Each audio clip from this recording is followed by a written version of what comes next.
नमस्कार मंडळी, कसे आहात तुम्ही? स्टार प्रवाहावरील लोकप्रिय मालिका याड लागलं प्रेमाचं सध्या अतिशय रंजक वळणावर पोहोचली आहे.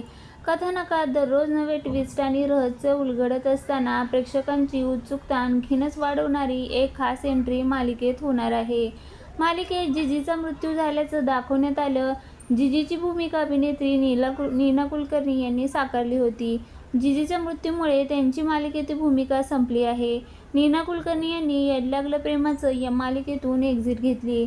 दरम्यान याड लागलं प्रेमाचं या मालिकेतून एका अभिनेत्रीची एक्झिट तर दुसरीची एंट्री होत आहे.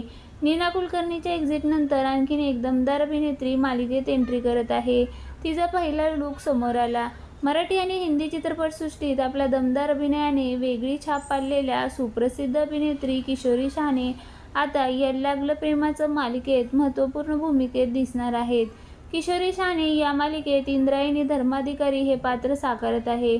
इंद्रायणी धर्माधिकारी या पोलीस स्पेशल सेलच्या हेड असून त्यांनी आपल्या कारकिर्दीत अनेक गुंतागुंतीच्या केस यशस्वीपणे सोडवल्या. अत्यंत करारी, स्पष्टवक्ती, धाडसी स्वभाव असलेली इंद्रायणी तितक्याच संवेदनशील आणि प्रेमळ आहेत.